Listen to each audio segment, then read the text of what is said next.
जो शेंग ने इतने कम समय में उन दोनों को हरा दिया था और वह इतने दयनीय तरीके से हार भी गया था। अगर जो शेंग के पास अपनी चोटों को ठीक करने के लिए समय और ऊर्जा नहीं होती तो वह शायद इस समय म्यू कियांजियांग से भी ज्यादा घायल होता। म्यू कियांजियांग ने पहले ही एक गोली खा ली थी और उसे वापस शहर में भेज दिया गया था। वह शहर की दीवार पर खड़ी थी और फू तियांगाओ को देख रही थी जो अपनी चोटों से उबर चुका था। यह आदमी तो बस एक राक्षस है। मुझे उम्मीद है कि तुम्हारे भाई को कुछ नहीं होगा। म्यू कियांजियांग ने अभी अभी अपने और फू तियांगाओ के बीच का अंतर स्पष्ट रूप से महसूस किया था। उसने शैतान कातिलों की शक्ति का इस्तेमाल किया था लेकिन इसका असर स्पष्ट नहीं था और वह अभी भी प्रतिद्वंद्वी द्वारा बलपूर्वक दबा दी गई थी। बिग ब्रो निश्चित रूप से उसे हरा पाएगा। उसके प्रतिद्वंद्वी दिव्य राष्ट्रों के दो साथी हैं, लेंग यूलान ने कहा। चेन जियांग मंच पर चढ़े और धीरे धीरे बीच में आते हुए कहा, मुझे उम्मीद नहीं थी कि आप सत्ता पाने के लिए ऐसा घिनौना काम करेंगे। मैं इसके लिए वास्तव में आपकी प्रशंसा करता हूँ। तुमने क्या कहा? जब फू तियांगाओ ने चेन जियांग को देखा तो किसी कारण से उसका गुस्सा बढ़ गया, खासकर जब उसने सोचा कि कैसे चेन जियांग इतनी खूबसूरत और उत्कृष्ट महिलाओं को गले लगा रहा था तो उसका दिल लगभग क्रोध से फट गया। तुम इतने शक्तिशाली बन सकते हो इसका एकमात्र कारण वह दानव है। मुझे पता है कि तुम्हारा फू तियान स्कूल एक प्रकार की पोषण देने वाली बुरी तकनीक की खेती करता है। क्या तुम उस तरह के दानव के लिए पोषण लेने की कोशिश कर रहे हो? अन्यथा उनके लिए अपनी शक्तियों के साथ इतनी अच्छी तरह से घुलना मिलना असंभव होगा। चेन जियांग ने हल्के से मुस्कुराया। चेन जियांग ने अभी अभी फू तियांगाओ की आंखों में देखा था, फिर भी वह सीधे अपने दिव्य ज्ञान सागर को देख सकता था जो राक्षसों से भरा हुआ था। मूल रूप से फू तियांगाओ एक अच्छी लड़की थी लेकिन शक्ति प्राप्त करने के लिए वह राक्षस के साथ रहने लगी। वर्तमान में वह धीरे धीरे राक्षस से प्रभावित हो रही थी, इसलिए उसके दिव्य ज्ञान सागर में सभी प्रकार की सुंदरियां होनी चाहिए थीं, लेकिन अब वह वास्तव में एक राक्षस था। चेन जियांग को सबसे ज्यादा दुख इस बात का था कि फू तियांगाओ ऐसा नहीं करना चाहता था।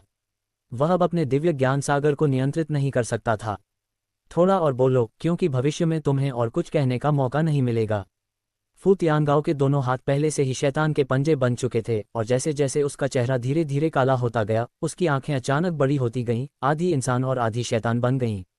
उसके शरीर से लगातार निकलने वाली राक्षसी आभा भी बेहद भयानक थी, इस हद तक कि मंच हिल रहा था।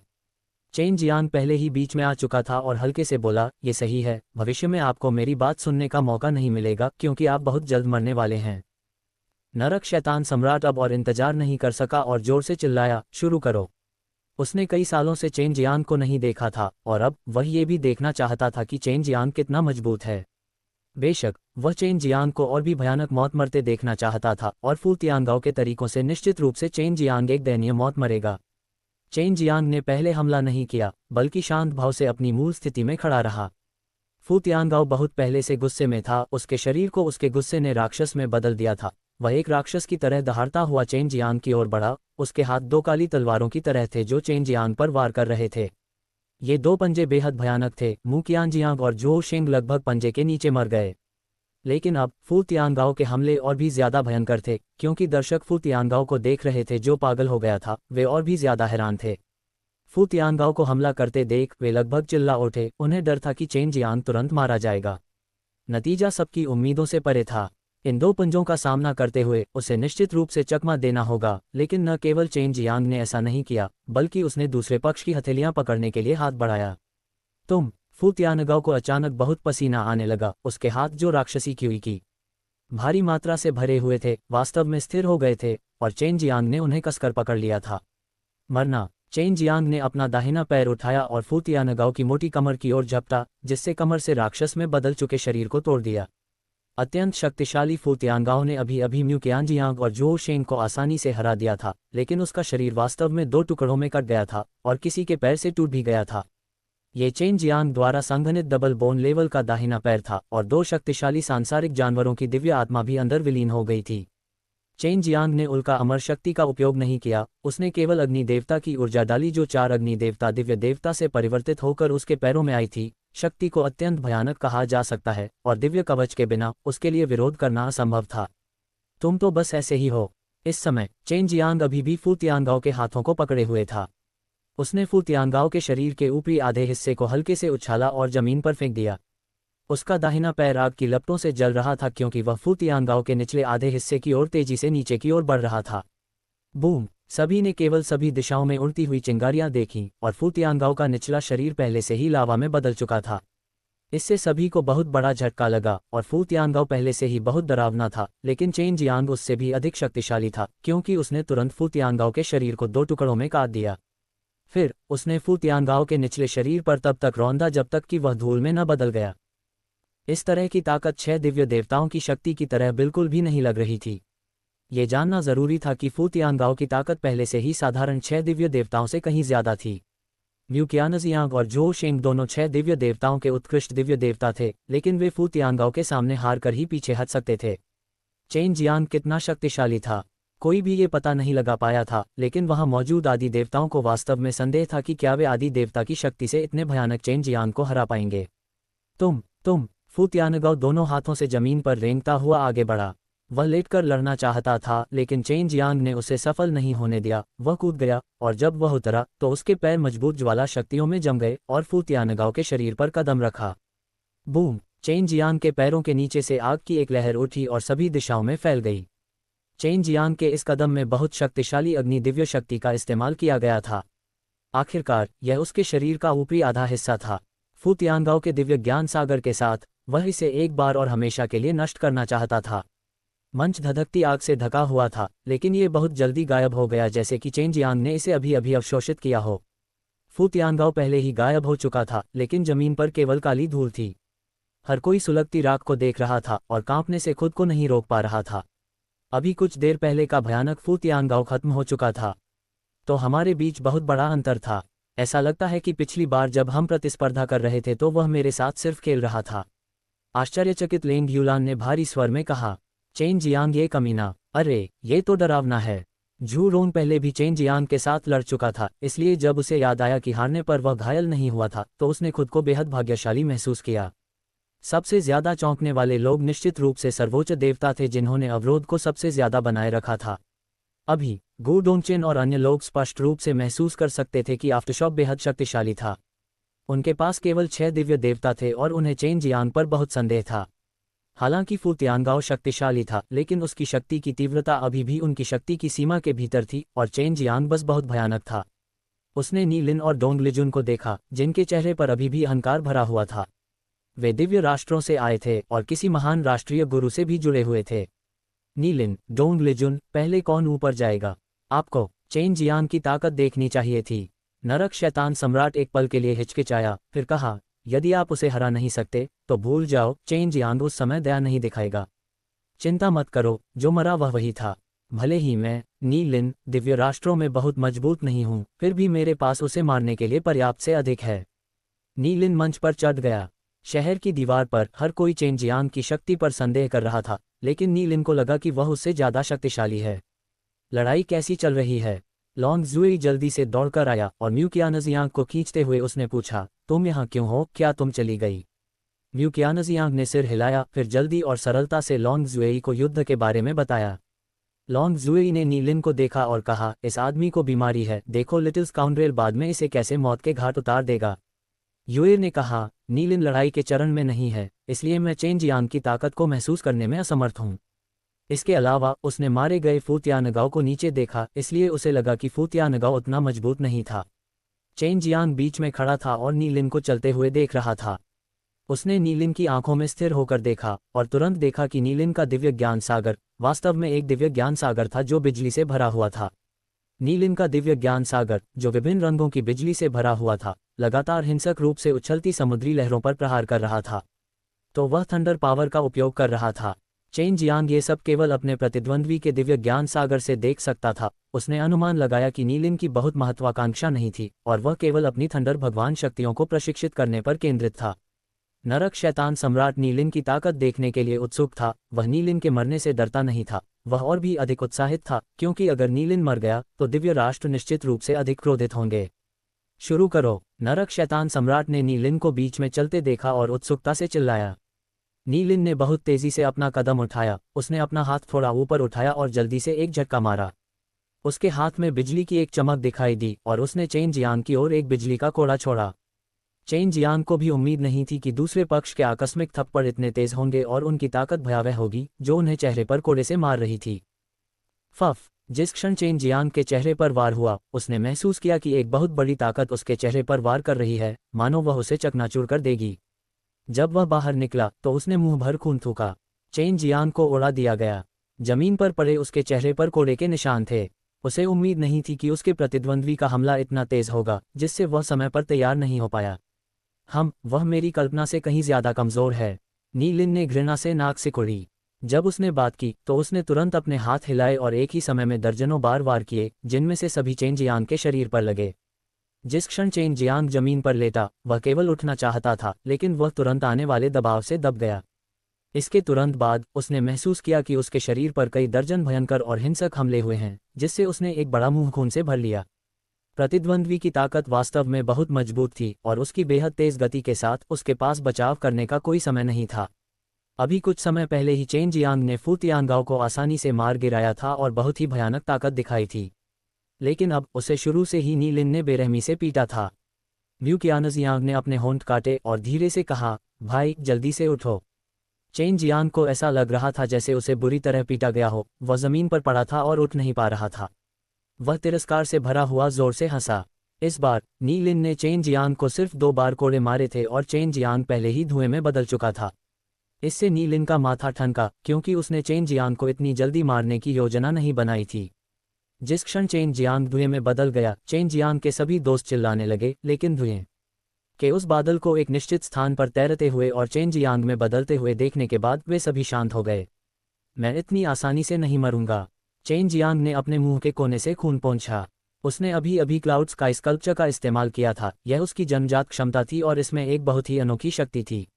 ये हमलों से बचने के लिए उसके मजबूत शरीर को धुएं में बदल सकता था। चेन जियांग के प्रकट होते ही नी लिन ने उस पर कई बार बेरहमी से हमला कर दिया था। हालांकि उसके शरीर पर वार करने के बाद चेन जियांग के 4 मुकाबलों वाली जगहें धुंध की तरह बिखर जाती और फिर से बन जाती। क्या ये शरीर की जन्मजात क्षमता है? नी लिन ने अंततः अपनी मूल स्थिति छोड़ दी और जिस क्षण वह गायब हो गया, चेन जियांग के चारों ओर अचानक विद्युत धाराओं की लहरें दिखाई दी और उस क्षण वह ऐसा लग रहा था जैसे वह बिजली के तार से बने पिंजरे में फंस गया हो। फंस गए। चेन जियांग ने एक बार बिजली के धागे पर प्रहार किया और एक मजबूत विद्युत प्रवाह उसके शरीर में प्रवेश कर गया, जिससे उसका पूरा शरीर कांपने लगा। ये पिंजरा उसी ने बनाया है। चेन जियांग चौंक गया। उसी समय चारों दिशाओं से एक मजबूत दबाव आया, जिससे पिंजरा धीरे धीरे सिकुड़ने लगा। अलविदा। नी लिन अचानक प्रकट हुआ और चेन जियांग पर मुक्का मारा। जब उसकी मुट्ठी मंच पर लगी तो परिणामी बल ने मंच को तोड़ दिया, जिससे बिजली चारों ओर नाचने लगी। नी लिन की मुट्ठी बिजली के धागों की मोटी परतों से ढकी हुई थी। अभी अभी उसने चेन जियांग को फंसाने के लिए बिजली के पिंजरे का इस्तेमाल किया था, ताकि वह भागने से बच सके। ऐसे शब्द कहने के लिए अभी भी बहुत जल्दी होगी। चेन जियांग का बायां हाथ बेहद अजीब तरीके से प्रकट हुआ और जैसे ही उसमें से आग की लपटें निकलने लगी, उसने नी लिन की मुट्ठी पकड़ ली, जो एक हिंसक और उग्र ऊर्जा से भरी हुई थी। नी लिन चौंक गया। वह अपनी मुट्ठी की शक्ति के बारे में बेहद स्पष्ट था। उसने पहले भी कई बार शक्ति के इस स्तर का इस्तेमाल किया था और अपने प्रतिद्वंद्वी को आसानी से मार सकता था, लेकिन इस बार उसकी मुट्ठी पकड़ी गई थी और जिस बात ने उसे बेहद चौंका दिया वह ये थी कि जब थंडर पावर ने चेन जियांग की हथेली पर प्रहार किया तो चेन जियांग वास्तव में ठीक था। कि बाईं भुजा में हड्डियां थीं। यह अतुलनीय रूप से शक्तिशाली थी और ऐसा कुछ नहीं था जिसकी तुलना नी लिन कर सके।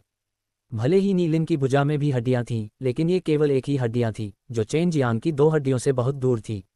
नी लिन के पास 6 दिव्य देवता थे और उसके मुके की शक्ति संभवतः 4 दिव्य देवताओं की शक्ति हो सकती थी। लेकिन चेन जियांग वर्तमान में जिस शक्ति का उपयोग कर रहा था, वह वास्तव में उसके शरीर में 6 दिव्य देवता और उसकी भुजाओं पर 2 दिव्य देवता थे। साथ ही उसके दाहिने पैर से लगातार निकलने वाली 2 ऊर्जाएं, ये 10 दिव्य देवताओं के बराबर थीं।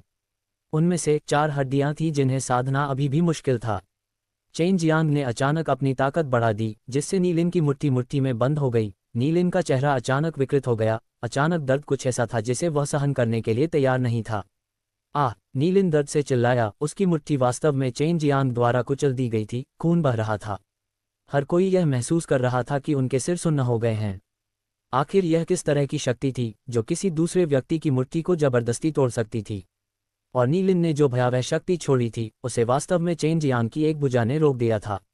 अलविदा। जिस क्षण चेन जियांग की आवाज गिरी, उसका दाहिना पैर पहले ही नी लिन के सिर की ओर बढ़ चुका था।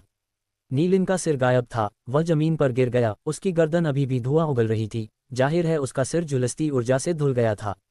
नी लिन जो कुछ क्षण पहले बहुत घमंडी थी, मंच पर केवल सिरविहीन शरीर के साथ रह गई। दिव्य राष्ट्रों का युवा रैंकर पहले से ही मर चुका था और इससे भी अधिक इसलिए कि वह इतनी सरलता से मर गया। उसे कुछ ही चालों में चेन जियांग ने मार डाला। पहले उसने बात की थी कि जब वह मंच पर आया था तो वह कितना मजबूत था, लेकिन अब उसे चेन जियांग ने उसी तरह मार डाला जैसे फू तियानगाओ ने। जब नरक के शैतान सम्राट ने देखा कि चेन जियांग ने जो ताकत दिखाई थी वह पहले से भी ज्यादा मजबूत थी, तो वह और भी ज्यादा क्रोधित हो गया और उसने चाहा कि वह मंच पर जाए और चेन जियांग को अभी थप्पड़ मार दे। पहले उसने सोचा था कि चेन जियांग की ताकत अभी भी उसके स्तर से बहुत दूर है, लेकिन अगर ऐसा ही चलता रहा तो चेन जियांग को उससे आगे निकलने में ज्यादा समय नहीं लगेगा। शुरू से लेकर आखिर तक उसके हाव भाव कभी नहीं बदले थे, और यहाँ तक कि जब नीलिन मारा गया तब भी उसे कुछ महसूस नहीं हुआ।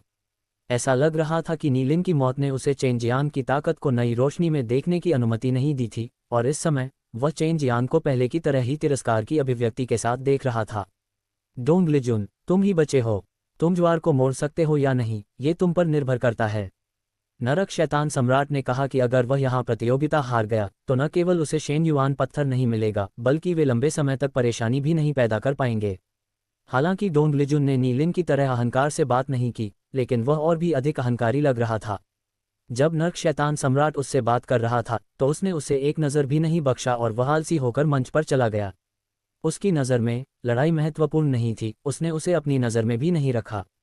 क्या ये सभी दिव्य राष्ट्र के लोग गंभीर रूप से बीमार हैं? प्रत्येक व्यक्ति पिछले वाले से अधिक अभिमानी है। लॉन्ग जुएई ने उपहास किया, हालांकि यह आदमी काफी शांत लग रहा है। हालांकि डोंग लिजुन का चेहरा सख्त और घमंडी था, फिर भी वह उस समय बेहद सतर्क था। मंच पर आते ही वह बेहद सतर्क हो गया। डोंग लिजुन को इतना गंभीर देखकर चेन जियांग को भी उसमें बहुत दिलचस्पी थी और उसने तुरंत उसकी आंखों में देखा।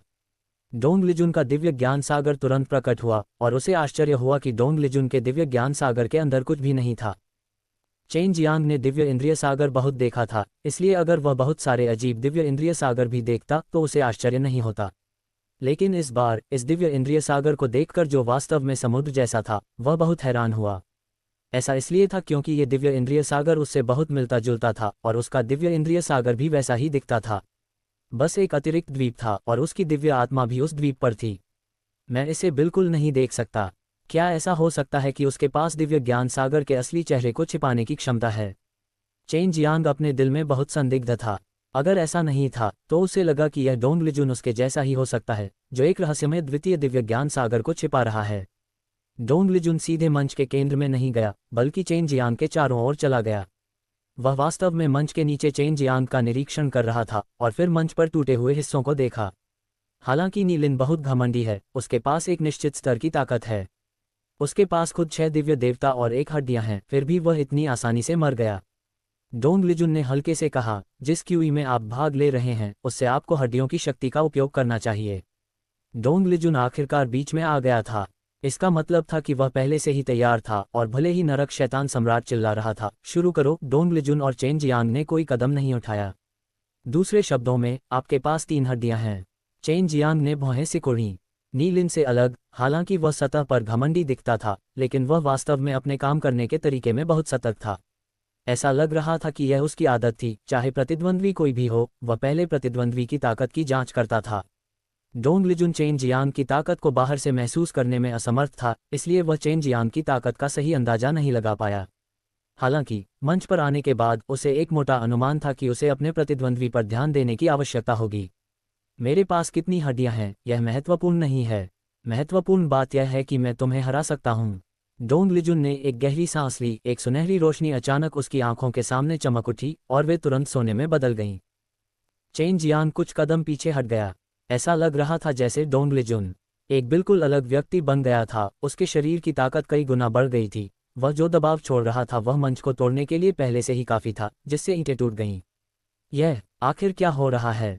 चेन जियांग को समझ में नहीं आया कि उसके सामने मौजूद डोंग लिजुन ने इतनी शक्तिशाली कला का इस्तेमाल करके अचानक इतना शक्तिशाली कैसे बन गया। उसकी आंखें अभी भी सुनहरी थीं और उसकी आंखों की रोशनी ने चेन जियांग को एक अवर्णनीय गर्मी का एहसास कराया।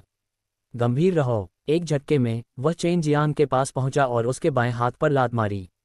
उसका पैर सुनहरी रोशनी से चमक उठा, मानो उसमें अनंत शक्ति हो, और जब उसने चेन जियांग के बाएं हाथ पर लात मारी तो अत्यंत तेज गति और भयानक शक्ति के कारण जगह में लहरें उठ गईं और उस पर वास्तव में काली दरारें दिखाई देने लगीं। सोचने पर मैं हिल नहीं सकता। चेन जियांग चौंक गया। उसने तुरंत अपने शरीर की सारी ऊर्जा को हिलाने के लिए लगा दिया, ये देखते हुए कि लात आने वाली थी। चेन जियांग ने आखिरकार अपने शरीर को थोड़ा सा बगल की ओर हिलाया, लेकिन वह बहुत धीमा था। भले ही वह हिलने में सक्षम था, लेकिन उसके बाएं हाथ पर लात लगी, जिससे मांस का एक बड़ा हिस्सा उड़ गया। ये सिर्फ एक लात थी, लेकिन ऐसा लग रहा था जैसे उसे ब्लेड से काट दिया गया हो। चेन जियांग ने चौंका देने वाले घाव को देखा और पाया कि उस पर वास्तव में उस तरह की सुनहरी रोशनी थी। डोंग लिजुन बहुत देर तक चेन जियांग को रोक नहीं सका। उसे लात मारने के बाद चेन जियांग ने तुरंत अपने पूरे शरीर को आराम महसूस किया और फिर खुद को डोंग लिजुन से दूर करते हुए उसने अपनी घायल भुजा को ठीक करने के लिए जीवित वध विधि को प्रसारित करना शुरू कर दिया। साथ ही साथ अपने हाथ पर सोने की रोशनी को परिष्कृत करने के लिए स्वर्गीय कीमिया का उपयोग करना, ताकि यह उसके शरीर में रिसने से रोक सके और घातक चोटों का कारण बन सके। यह एक शुद्ध यांग दिव्य शरीर है चेन जियांग, आपको इसकी शुद्ध यांग ऊर्जा से सावधान रहना चाहिए।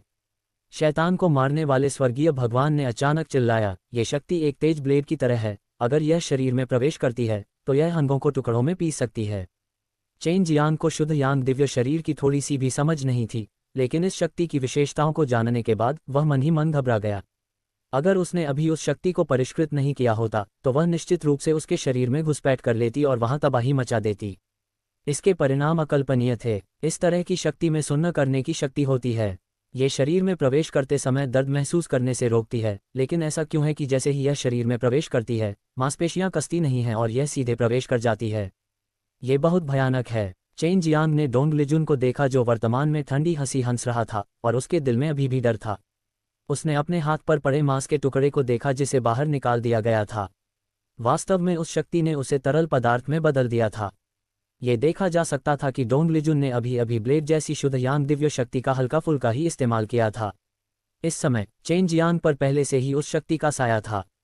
वह नहीं चाहता था कि उस शक्ति से फिर से मारा जाए और उसे निश्चित रूप से गंभीर चोटें लगेंगी। उसे यह समझ में नहीं आया कि दूसरी पार्टी उसे अभी कैसे रोक पाए।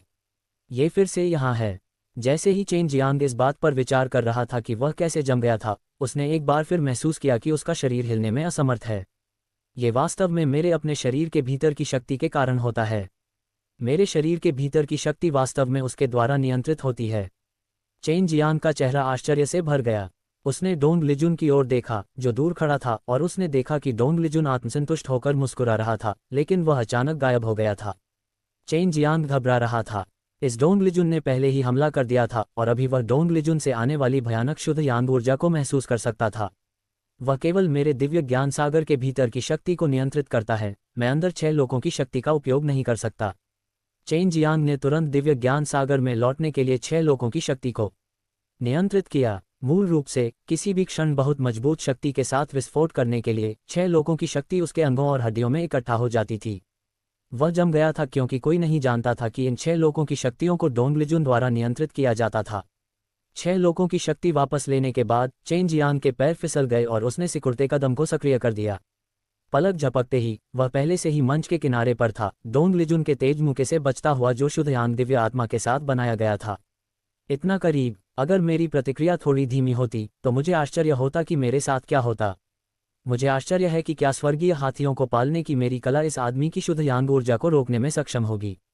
चेन जियांग इस बारे में स्पष्ट नहीं था, लेकिन उसने कोशिश करने की हिम्मत नहीं की। अगर वह विरोध करने में असमर्थ था तो प्रोप्रोफू कपड़ों की मदद के बिना उसके शरीर में खूनी छेद हो जाते। डोंग लिजुन भी थोड़ा हैरान था। उसने कभी नहीं सोचा था कि चेन जियांग वास्तव में ये पता लगा लेगा कि वह रहस्यमय शक्ति को इतनी जल्दी नियंत्रित कर सकता है। इस आदमी के पास किसी तरह की क्षमता होनी चाहिए ताकि वह दूसरे लोगों की रहस्यमय शक्ति को नियंत्रित कर सके। मैंने कभी नहीं सोचा था कि मेरी खुद की 6 लोगों की शक्ति भी नियंत्रित हो सकती है। इस आदमी के पास किस तरह की क्षमता है।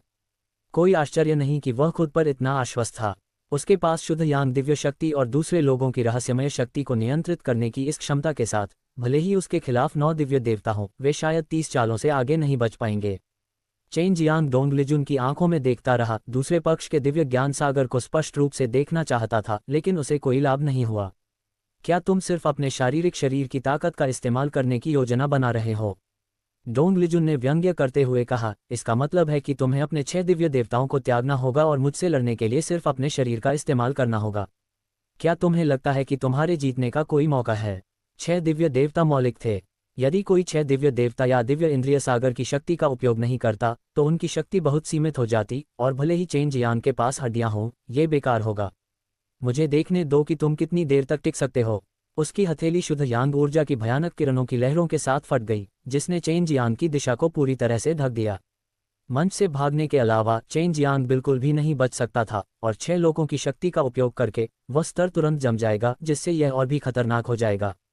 समझ गया। चेन जियांग के दिमाग में यह बात कौन थी। उसने तुरंत एक परिवर्तन तकनीक का इस्तेमाल किया और अपने शरीर की सतह पर कई दर्पण बनाए, क्योंकि उसने केवल प्रकाश की किरणों को महसूस किया था। वे बहुत मजबूत नहीं थे, लेकिन शुद्ध यांग आत्मा क्यूई ने जिस प्रकाश को परिवर्तित किया वह बेहद तेज ब्लेड की तरह था। जैसा कि चेन जियांग ने उम्मीद की थी, सभी प्रकाश किरणें वापस लौट आईं। डोंग लिजुन इस प्रकाश से बहुत डर गया और उसने तुरंत अपने शरीर में इसे अवशोषित करने के लिए इसे प्रसारित किया, अन्यथा उसका शरीर भी काट दिया जाएगा। चेन जियांग ने इस अवसर का लाभ उठाते हुए आगे बढ़ने का प्रयास किया। जब वह सिकुड़ते कदम का उपयोग कर रहा था तो उसकी गति भी बहुत तेज थी। पलक झपकते ही वह डोंग लिजुन के सामने पहुंच गया और उसे बाहर निकाल दिया। उसी समय जब डोंग लिजुन को लात मारी गई, उसकी हथेली शुद्ध यांग ऊर्जा से भरी हुई थी, जो चेन जियांग की गर्दन की ओर बढ़ी। चेन जियांग ने अपना सिर उठाया और मुश्किल से उसे बचाया। उसकी गर्दन पर खून की एक धार दिखाई दी और उसका सिर लगभग कट गया। दोनों ने एक चाल चलने के बाद जब यह महसूस किया कि दूसरा पक्ष बहुत खतरे में है, तो उन्होंने दूसरी चाल चलने की हिम्मत नहीं की और पीछे हट गए। बहुत खतरनाक, ल्यूकियान जियांग ने लगभग चिल्लाते हुए कहा। ऐसा लगता है कि बड़े भाई की ताकत सीमित हो गई है। लेंग यूलान ने कहा, दिव्य राष्ट्रों का ये व्यक्ति साधारण नहीं है। अपने शुद्ध यांग दिव्य शरीर के साथ वह निश्चित रूप से अत्यधिक मूल्यवान है। यहाँ तक कि चेन जियांग, जिसके पास ऐसी भयानक रहस्यमय शक्ति है, वह भी नियंत्रित है। ये देखा जा सकता है कि यह डोंग लिजुन कितना भयानक है। वह निश्चित रूप से दिव्य राष्ट्रों में एक शीर्ष प्रतिभाशाली व्यक्ति है। यूएर ने कहा, अब देखते हैं कि चेन जियांग के पास दूसरे पक्ष की उस अजीब दिव्य क्षमता को तोड़ने का कोई तरीका है या नहीं। चेन जियांग द्वारा उसे दी गई लात से डोंग लिजुन यह अनुमान लगाने में सक्षम था कि चेन जियांग के शरीर की ताकत उसकी कल्पना से कहीं अधिक मजबूत थी। उसे ये भी यकीन था कि चेन जियांग ने उसे जो पैर दिया था उसमें बोन्स थे, इसलिए वह बोन्स की भयानक ताकत को अच्छी तरह से समझता था। इससे पहले जब वह नीचे से देख रहा था तो उसे संदेह था कि चेन जियांग के बाएं और दाएं पैर में हड्डियां हैं। इसलिए जब उसने पहली बार चेन जियांग के बाएं हाथ पर हमला किया तो ये केवल उसका परीक्षण करने के लिए था। तो क्या हुआ? डोंग लिजुन ने हवा में खून उगल दिया और ऐसा लग रहा था जैसे कुछ हुआ ही नहीं था। ये सच था कि चेन जियांग के पैर में चोट लगने से उसे कोई नुकसान नहीं हुआ, लेकिन ये बहुत अचानक हुआ था और उसके शरीर में रक्त का प्रवाह उसके आंतरिक अंगों तक दब गया था, जिसके कारण उसे खून की उल्टी हुई। हालांकि इससे उसे बहुत ज्यादा नुकसान नहीं हुआ। हालांकि चेन जियांग भावशून्य था, लेकिन वह मन ही मन सुखद आश्चर्यचकित था, क्योंकि जब उसने पहले हमला किया था तो वह डोंग लिजुन की आंखों पर ध्यान दे रहा था। जैसे ही डोंग लिजुन उसका सिर काटने वाला था, उसने अचानक डोंग लिजुन के दिव्य भावना सागर के अंदर एक दिव्य आत्मा को प्रकट होते देखा। डोंग लिजुन की दिव्य आत्मा वास्तव में दिव्य भावना सागर के भीतर छिपी हुई थी। जहां तक अभी अभी प्रकट हुई दिव्य आत्मा की बात है, वह अपनी जन्मजात क्षमता को जारी कर रही थी। बस मामले में उसकी 6 लोगों की शक्ति को नियंत्रित करना चाहती थी, लेकिन चेन जियांग ने इसका उपयोग नहीं किया, इसलिए उसकी क्षमता शक्ति का उपयोग उस पर नहीं किया गया। चेन जियांग ने अपनी गर्दन पर लगा खून पोंछा। क्योंकि यह बहुत ही हल्का घाव था, इसलिए ये जल्दी ठीक हो सकता था। मांस का वह टुकड़ा जो पहले बाहर निकाला गया था, पहले ही बड़ा हो चुका था। मैं सिर्फ मौके का इंतजार कर सकता हूँ। मुझे आगे और ज्यादा सावधान रहना होगा। मैंने इस आदमी को नाराज कर दिया है। चेन जियांग ने देखा कि डोंग लिजुन के चेहरे पर पहले से ही बहुत सारे उपकरण मौजूद थे। पहले ये ठंडा और बेरहम था, लेकिन अब ये गुस्से से भरा हुआ लग रहा था। पहले की तरह ही उसने डोंग लिजुन के पास जाने के लिए सिकुड़ते कदम का इस्तेमाल किया। हालांकि उसने हमला नहीं किया, बल्कि सामने से हमला करने का नाटक किया और फिर डोंग लिजुन की तरफ चकमा दे दिया। उसने 6 लोगों की शक्ति का एक हिस्सा छोड़ा और थोड़ी क्यूई उत्सर्जित की। जब डोंग लिजुन ने इसे महसूस किया तो उसने तुरंत अपना सिर घुमाया और चेन जियांग की 6 लोगों की शक्ति को नियंत्रित करने के लिए अपनी अजीब दिव्य क्षमता का इस्तेमाल किया। उसी समय वह उड़कर ऊपर आ गया। इस तरह वह एक बार फिर प्रतिद्वंद्वी की दिव्य आत्मा को दिव्य इंद्रिय सागर से बाहर कूदते हुए देख सकता था। वह इस बात की पुष्टि कर रहा था कि प्रतिद्वंद्वी को अपनी दिव्य आत्मा को दिव्य इंद्रिय सागर से बाहर निकालना होगा ताकि वे उस पर अपनी जन्मजात क्षमता का उपयोग करने में सक्षम हो सकें। अब उसे यकीन हो गया था कि दूसरे पक्ष के दिव्य ज्ञान सागर से एक दिव्य आत्मा को बाहर निकलते देखने के बाद उसने जो थोड़ी सी 6 लोगों की शक्ति छोड़ी थी, उसे नियंत्रित कर लिया गया था। चेन जियांग डोंग लिजुन पर तुरंत हमला नहीं करना चाहता था, बल्कि उसे परखना चाहता था। इसलिए जब वह ऐसा करने में सफल हो गया तो उसने डोंग लिजुन से खुद को दूर करने के लिए सिकुड़ते कदम का इस्तेमाल किया। डोंग लिजुन की भविष्यवाणी गलत साबित हुई। चेन जियांग ने उस पर हमला नहीं किया, जिससे उसके 2 मुक्के चूक गए। हालांकि हवा के झटके की लहर जो बाहर निकली वह अभी भी एक बेहद भयानक शक्ति लेकर आए और मंच पर कहर बरपाया। मंच को इस शक्ति से ढकने के बाद ऐसा लगा जैसे टोफू को किसी धारदार ब्लेड से काटा जा रहा हो। मंच पर टूटी हड्डियों के कई टुकड़े उछल रहे थे जिसकी सतह चिकनी थी। ये बिल्कुल वैसा ही था जैसा शैतान को मारने वाले स्वर्गीय परमेश्वर ने कहा था। ये शुद्ध यांग आत्मा शक्ति ब्लेड की तरह तेज थी। इस आदमी की शक्ति बहुत भयानक है। जब तक वह इस शक्ति को जारी रखेगा उसका शरीर एक तेज ब्लेड की तरह रहेगा और वह अपने शरीर पर बिल्कुल भी हमला नहीं कर पाएगा। अभी उसका शरीर उस तरह की रोशनी से ढका हुआ है। वांग जिनशी ने कहा, चेन जियांग अपनी रहस्यमय शक्ति का उपयोग करने में असमर्थ है, अन्यथा वह डोंग साथी उसका मुकाबला नहीं कर सकता। बाई यूयू ने कहा, यदि चेन जियांग ने 6 लोगों की शक्ति का उपयोग किया होता तो उसकी ताकत निश्चित रूप से कमजोर नहीं होती और उसे प्रतिद्वंद्वी द्वारा ऐसी स्थिति में मजबूर नहीं किया जाता।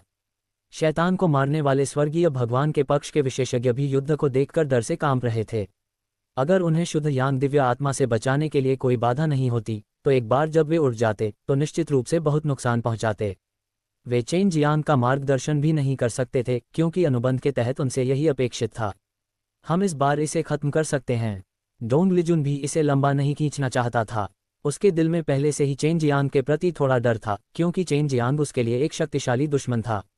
वह उसे जल्दी से जल्दी मार डालने की इच्छा से खुद को रोक नहीं सका। चेन जियांग ने तुरंत 6 लोगों की शक्ति जारी की और उसी समय दूसरे पक्ष की आंखों में देखा। इस बार वह अभी भी दूसरे पक्ष की दिव्य आत्मा को दिव्य भावना सागर से बाहर कूदते हुए और सफेद रोशनी का एक विस्फोट जारी करते हुए देखने में सक्षम था। जब उसने प्रतिद्वंद्वी की दिव्य आत्मा को बाहर कूदते देखा तो उसकी आंखों में अचानक एक सफेद रोशनी चमक उठी जो बेहद कमजोर थी और बिल्कुल भी स्पष्ट नहीं थी। हालांकि एक चमक में डोंग लिजुन अचानक रुक गया और दर्द में चिल्लाया क्योंकि उसकी दिव्य आत्मा पर हमला हो रहा था। चेन जियांग की आंखों में हड्डियों में भी विशेष शक्तियां थीं। अभी अभी उसने अपनी आंखों में हड्डियों की सारी शक्ति को डोंग लिजुन के दिव्य ज्ञान सागर में दिव्य आत्मा पर हमला करने के लिए छोड़ दिया था। अब चेन जियांग का दिव्य ज्ञान सागर जो लंबे समय से दबा हुआ था अचानक एक कोलाहल में फूट पड़ा। लहरें उमड़ पड़ी। 6 लोगों की शक्ति एक धार की तरह थी जो उसके दिव्य ज्ञान सागर के अंदर 4 ज्वाला दिव्य देवताओं की ओर बढ़ी।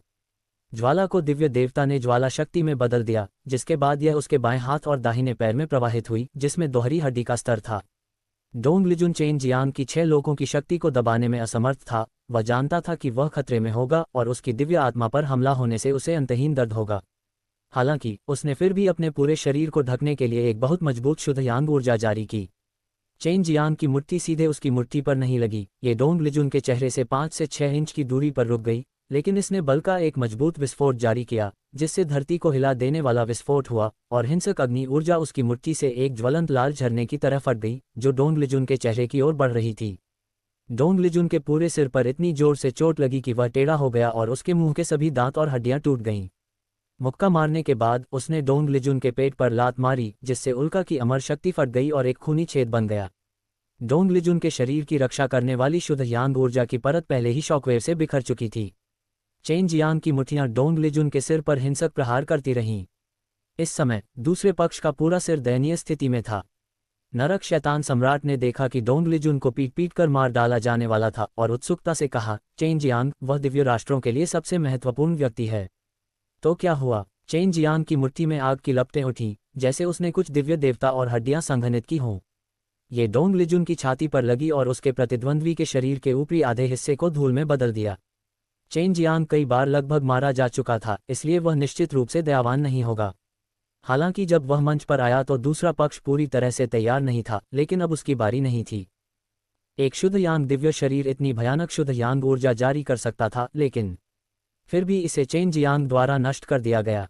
डोंग लिजुन के शरीर का केवल आधा हिस्सा ही बचा था। वह बिना देखे ही लड़ाई के मंच से नीचे चला गया। पूरा स्थान पूरी तरह से शांत था। लगातार 3 राउंड के बाद भी वह अभी भी बहुत ऊर्जावान दिख रहा था, हालांकि उसने बहुत अधिक ऊर्जा खर्च नहीं की थी। इससे पता चला कि चेन जियांग अभी भी एक अत्यंत भयानक शक्ति छुपा रहा था, लेकिन यह अभी तक प्रकट नहीं हुआ था। चूंकि तुम पहले ही हार चुके हो, इसलिए आगे बढ़ो और समझौते का पालन करो। अपनी सेना वापस ले लो और 9 स्वर्ग दुनिया को अपनी शांति वापस पाने दो, चेन जियांग ने कहा। चेन जियांग की ताकत पहले ही उसकी उम्मीदों से ज्यादा हो चुकी थी और उसे लगा कि वह चेन जियांग को हराने में सक्षम नहीं हो सकता। उसे जो बात अविश्वसनीय लगी वह ये थी कि चेन जियांग के पास केवल 6 दिव्य देवता थे।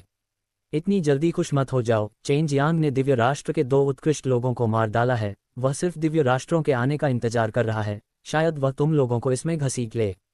नरक शैतान सम्राट ठंडी हंसी हंसा और अपने आदमियों के साथ उड़ गया।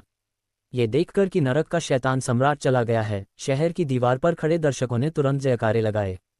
क्या तुम ठीक हो? शैतान को मारने वाले स्वर्गीय भगवान जल्दी से चेन जियांग के पास आए।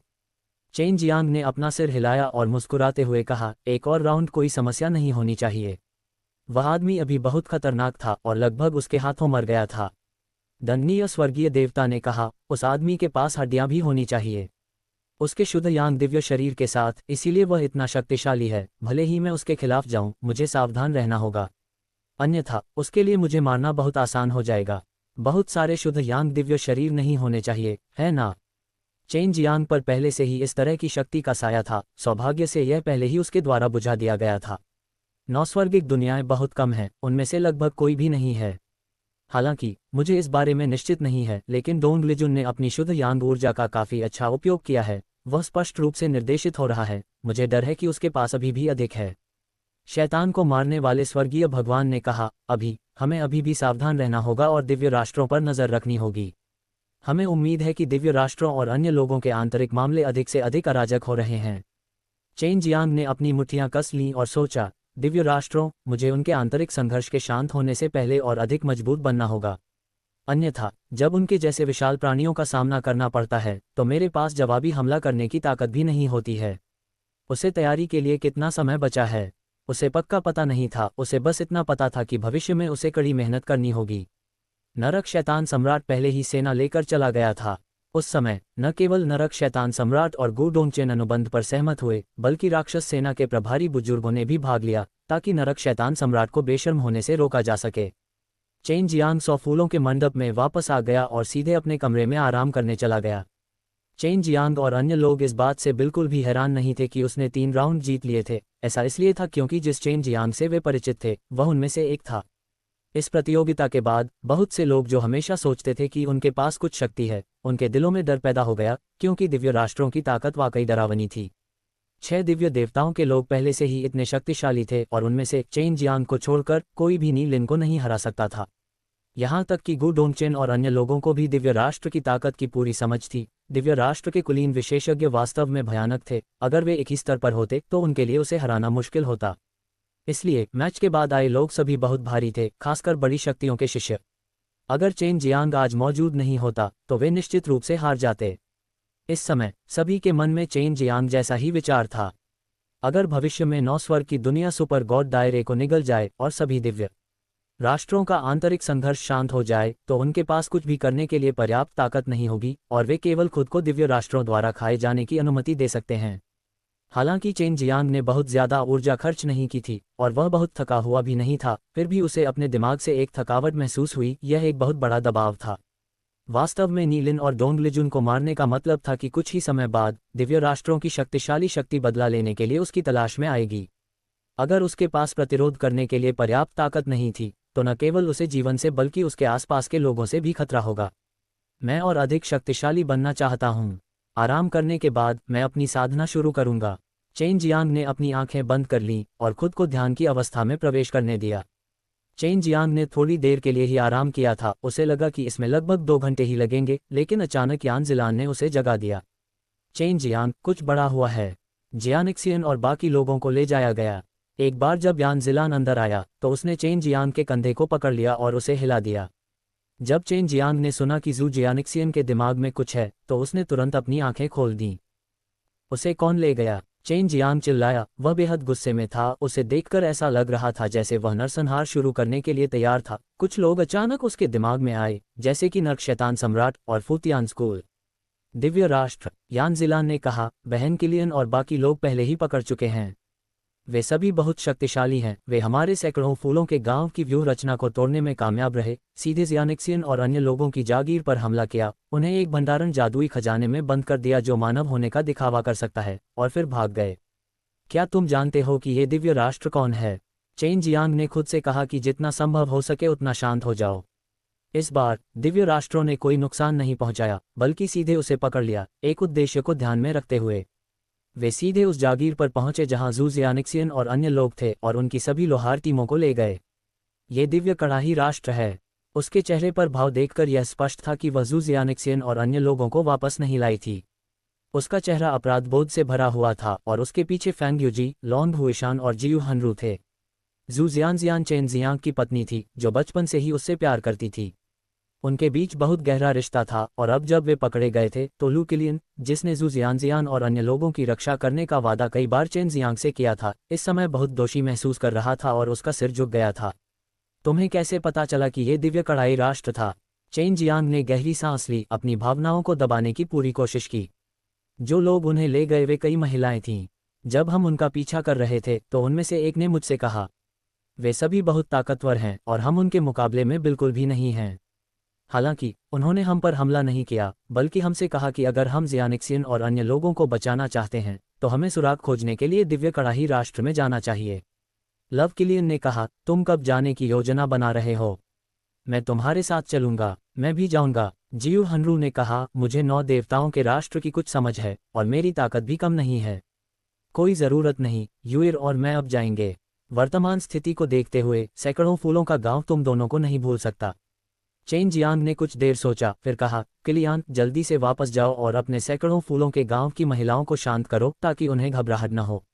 इसके अलावा इस मामले को गुप्त रखा जाना चाहिए और तुम्हें इसे बिल्कुल भी लीक नहीं करना चाहिए। बहन फेंग, आपको और अधिक अस्थि स्तर डैन को परिष्कृत करने की आवश्यकता है और आपको इन अस्थि स्तर डैन को खाने वाले व्यक्ति के अनुसार परिष्कृत करने की भी आवश्यकता है। अस्थि स्तर डैन खाने के बाद शोधन समय को लगभग 6 घंटे तक नियंत्रित करना सबसे अच्छा होगा, ताकि हड्डियों को संघनित करने का अवसर आसानी से दिखाई दे। चेन जियांग ने कहा, जब आप परिष्कृत करते हैं तो आप संपीड़ित विधि का उपयोग कर सकते हैं। ये दवा आभा को उजागर नहीं कर रहा है, बल्कि अस्थि स्तर डैन की गुणवत्ता को उजागर कर रहा है जिसे संपीड़ित और समायोजित किया गया है। फेंग यूजी ने अपना सिर हिलाया, मैं याद रखूंगा। जब मैं वापस आऊंगा तो जियांगयू और अन्य लोगों को बताऊंगा। हड्डियों को संघनित करते समय शरीर को भी उचित रूप से मजबूत किया जाना चाहिए। भविष्य में सैकड़ों फूलों का गांव मजबूत हो सकता है या नहीं, यह आप अल्केमिस्ट पर निर्भर करेगा। इस समय चेन जियांग बेहद गंभीर था। दिव्य राष्ट्रों ने पहले ही उनके खिलाफ कार्रवाई शुरू कर दी थी और उनका लक्ष्य अज्ञात था, इस हद तक कि वे उन्हें आसानी से छीन सकते थे। मेरे पास आपके लिए नवीनतम समाचार है। मैं आपको सूचित करने का कोई तरीका सोचूंगा। सबसे पहले साधना करने और अपनी शक्ति बढ़ाने पर ध्यान केंद्रित करें। चेन जियांग ने मूल रूप से साधना करने के लिए पृथ्वी कोर में जाने की योजना बनाई थी, लेकिन ऐसा करने के लिए उसे दिव्य राष्ट्रों में जाना पड़ा। जू जियानिक्सियन और अन्य लोग भी सैकड़ों फूलों के गांव में एक बहुत ही महत्वपूर्ण समूह थे। वे मुख्य रूप से सरणियों को परिष्कृत करने और व्यवस्थित करने के साथ साथ सरणी डिस्क को परिष्कृत करने के लिए जिम्मेदार थे। पहले चेन जियांग ने खुद को बहुत समय खरीदने के लिए टाइम फॉर्मेशन की सरणी डिस्क पर भरोसा किया। चेन जियांग ने 100 फूलों का मंडप छोड़ दिया और महान दिव्य भगवान की खोज के लिए स्वर्गीय दिव्य भगवान की ओर चल पड़ा। महान दिव्य भगवान अभी भी साधारण लकड़ी के घर में थे। ऐसा लग रहा था कि वह बहुत शांत जीवन जी रहे थे और ऐसा लग रहा था कि उनकी उम्र बहुत बढ़ गई है। महान दिव्य भगवान को याद आया कि आखिरी बार जब वह चेन जियांग से मिले थे तो कुछ ही दिन हुए थे, लेकिन इस बार उन्होंने महसूस किया कि चेन जियांग बहुत अधिक शक्तिशाली हो गया था। मैंने आपकी 3 लड़ाइयों के बारे में सुना है। कमाल है। महान दिव्य भगवान हंसे, आप मुझे ये बताने के लिए यहाँ विशेष रूप से नहीं आए हैं, है न? अगर आपके पास कहने के लिए कुछ है तो बस कह दीजिए। वह किस तरह का दिव्य राष्ट्र है? चेन जियांग ने असहाय होकर कहा, मेरी पत्नी को दिव्य कड़ाही राष्ट्र द्वारा अपहरण कर लिया गया था। ओह! महान दिव्य भगवान ने भौहें सिकोड़ी, उनके चेहरे की मुस्कान पहले ही गायब हो चुकी थी और उनकी अभिव्यक्ति बहुत गंभीर हो गई। क्या वे लोग जो उन्हें ले गए थे वे महिलाएं हैं? छोटी 9वीं लड़की ने आपको बताया? चेन जियांग ने पूछा। महान दिव्य प्रभु, आपको कैसे पता चला? यह मुझे जियाओ जियू ने नहीं बताया, मैंने अनुमान लगाया। महान दिव्य भगवान ने कहा, सभी महान दिव्य राष्ट्र अब आपस में लड़ रहे हैं क्योंकि वे सिंहासन के लिए लड़ना चाहते हैं। 9 दिव्य भगवानों ने एक साथ छोड़ने के लिए मौन सहमति व्यक्त की है। इसके अलावा जाने से पहले उन्होंने सिंहासन संभालने के लिए किसी को भी नियुक्त नहीं किया, क्योंकि यह सबसे योग्य बच्चों को सिंहासन पर चढ़ने की अनुमति देना था। उद्धरण चिन्ह। 9 दिव्य भगवानों के पास अनगिनत शाही हरम और महिलाओं के समूह थे। चूंकि उन्हें दिव्य भगवान की रक्तरेखा विरासत में मिली थी और साथ ही क्योंकि वे दिव्य राष्ट्रों के शाही परिवार थे, इसलिए उनके पास बहुत सारे संसाधन थे। इस प्रकार बहुत सारे शक्तिशाली राजकुमार और राजकुमारियां थीं। महान दिव्य भगवान ने आगे कहा, उस समय हमारे 9वें स्वर्ग के दिव्य राष्ट्रों के विनाश से पहले मैं पहले से ही दिव्य कड़ाही सर्वोच्च भगवान के रहस्य के बारे में जानता था। ये स्वाभाविक रूप से वही था जो मेरे शाही पिता ने हमें बताया था।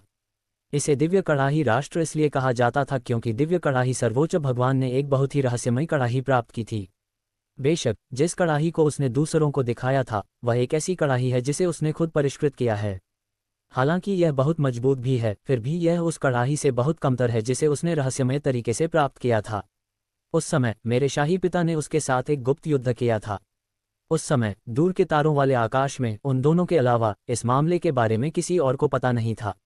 युद्ध के दौरान क्योंकि मेरे शाही पिता की ताकत बहुत मजबूत थी, उन्होंने दिव्य कड़ाही सुप्रीम लॉर्ड को अपने रहस्य से प्राप्त कड़ाही का उपयोग करने के लिए मजबूर किया। उद्धरण चिन्ह। और अंतिम, क्या स्वर्गीय दिव्य भगवान जीत गए हैं? ये देखकर कि महान दिव्य भगवान रुक गए हैं, चेन जियांग ने उत्सुकता से पूछा। मेरे शाही पिता बुरी तरह हार गए, लेकिन 9 भट्टी के महान सम्राट के लिए भी जीतना मुश्किल था, इसलिए उनके रहस्यमयी कड़ाही को मेरे शाही पिता ने अपनी स्वर्गीय जादुई तलवार का उपयोग करके नष्ट कर दिया। आपको पता होना चाहिए कि स्वर्गीय जादुई तलवार मेरे शाही पिता का सबसे शक्तिशाली दिव्य हथियार है, क्योंकि जब उसने दिव्य कड़ाही के खिलाफ लड़ाई लड़ी तो दिव्य तलवार पूरी तरह से नष्ट हो गई। उस समय ये वास्तव में इस दिव्य तलवार की वजह से था कि मेरे शाही पिता ने दूसरे दिव्य भगवान को आशंकित कर दिया था। इसलिए उनकी दिव्य तलवार के नष्ट होने की खबर फैलने के बाद हम 9वें स्वर्ग के दिव्य राष्ट्र विनाश के मार्ग पर चल पड़े थे। महान दिव्य भगवान ने आकाश की ओर देखा और आह भरी। मूल रूप से मेरे शाही पिता और मेरे दिव्य कड़ाही सर्वोच्च भगवान अच्छे दोस्त थे, लेकिन उस रवैये को बनाए रखने के लिए उनका अंत इस तरह हुआ। चेन जियांग ने कभी नहीं सोचा था कि 9वें स्वर्ग के दिव्य राष्ट्रों के विनाश के पीछे वास्तव में ऐसी कहानी होगी।